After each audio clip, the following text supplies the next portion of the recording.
The macro environment has 6 different forces that influence it. The macro environment consists of larger societal forces that affect the entire microenvironment. The 6 forces making up the company's macro environment are demographic, economic, natural, technological, political and social, and the cultural forces. These forces shape opportunities and pose threats to the company. The main objective of a company is to make profits. In order to do that, a company needs to know the problem the consumer has. Every consumer has a problem, a need, want, or a demand that a company decides to serve, to address with their products or services.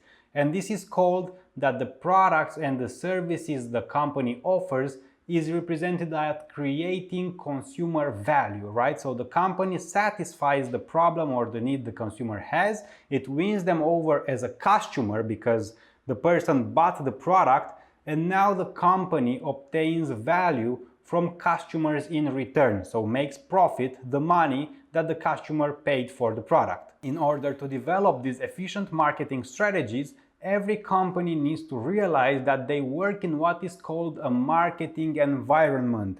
So remember that the companies need to operate in an environment and create relationships with the customers. First of all, to create relationships with the consumers, and once the consumers have bought from the company, they become customers. And companies want to build and maintain these relationships. And these two environments, the micro and the macro environments, represent the factors that influence the ability of the company to do exactly that. Remember that the marketing environment consists of 2 types of environment. There is the micro and the macro.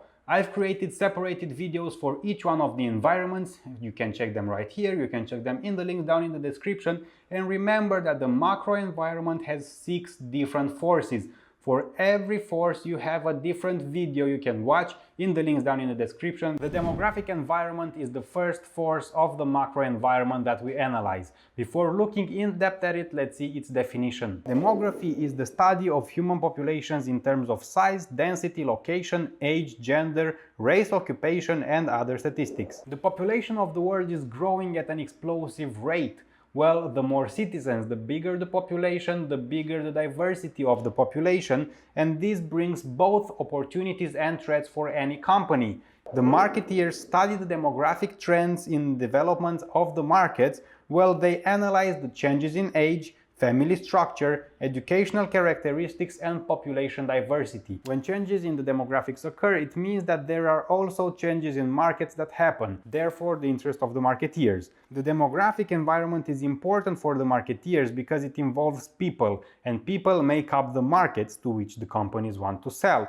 The most important demographic trends in the United States are the changing age structure of the population, the changing structure of the family, graphic shifts in population and increasing density. The structure of the video is that we will look independently at each trend in the demographic environment, and only after we did that we will move on at the next force of the macro environment. It is estimated that by 2030 the population of the United States may reach 360 million people. The most important trend in the United States at the moment is the changing age structure of the population. Because of the falling birth rates and longer life expectancies, the US population is getting older. In 1980, the median age was 23. By 2050, it is estimated to be 38.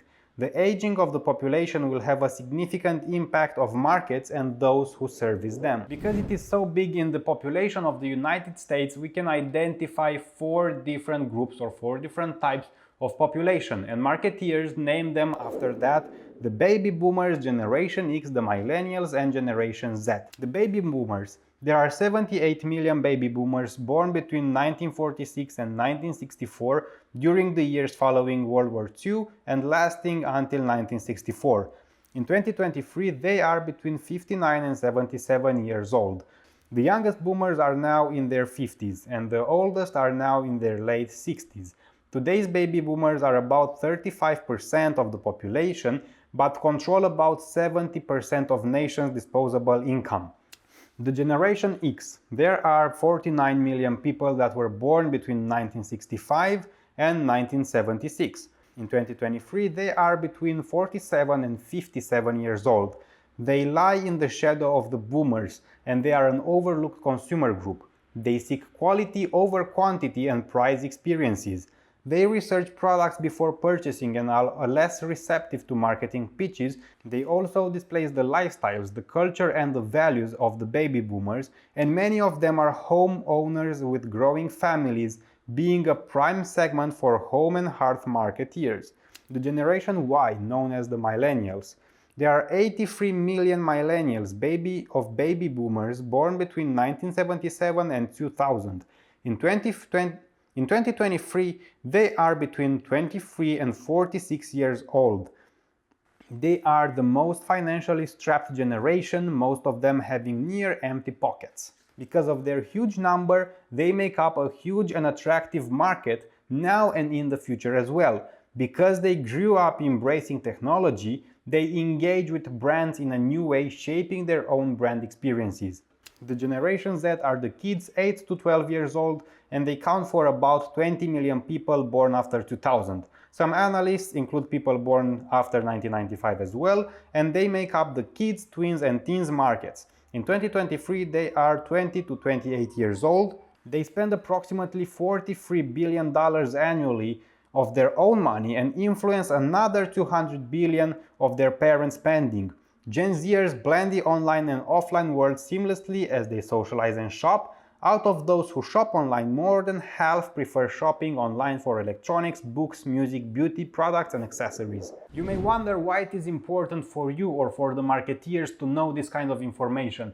Well, for example, one of the most important questions that the marketeers are asking right now is if they have to make products and services specifically shaped and designed for each age category. Because as you know, every generation has its needs, and now the marketeers, what they actually did is to split these age categories into smaller groups and more age-specific segments, because they want to have a precise targeting of the customers.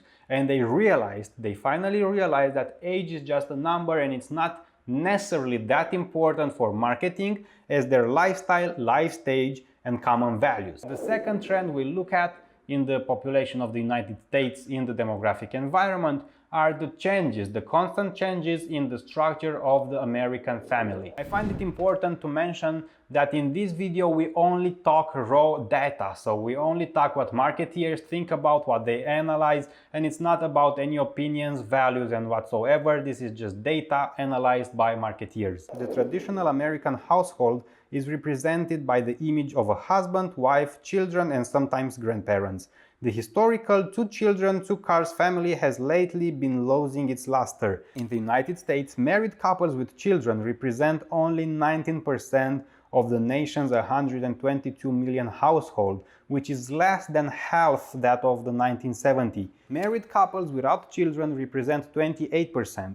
Single parents are another 18%, and non-family households or living singles adults represent 34%. Because we also have to consider the new families that never consider having children, or the families that consider late marriage and maybe the idea of having children. Also, the number of same-sex couples raising children has increased 75% since the year 2000. The number of working women has also increased from under 40% in 1950 to 58% today. In 40% of the American households, the women are the primary breadwinners. Third important trend that we look at are the geographic shifts of the population. 12% of US residents move each year and 35% move every 5 years. People migrate between and within countries. The West and South, for example, have grown, whereas the Midwest and Northeast states have lost population. Well, you may also wonder why it is important for marketeers and why should people know where everybody moves. Well, I will give you an example. In the Midwest, for example, there are other temperatures, so people will buy more winter clothing than people in the Southeast, for example, right? So as a company, you want to know this kind of fluctuations because you want to better advertise and to know what kind of products you need to advertise and sell in every geographic area. In fact, there is a trend of people moving to what is called micropolitan areas, so smaller cities located beyond metropolitan areas, so examples such as Montana, Michigan or Mississippi. Smaller micros offer many of the advantages of metro areas such as jobs, restaurants, diversions and community organizations, but without the population crush, the traffic jams, the high crime rates, and highly property taxes. More than 10% of the US population resides now in a micropolitan area. You can also imagine that changing the location where people live has also influenced the changes in locations where people work, because now we have such a called trend SOHO, so that is small office, home office, and it is especially exploded after the pandemic, as you can imagine.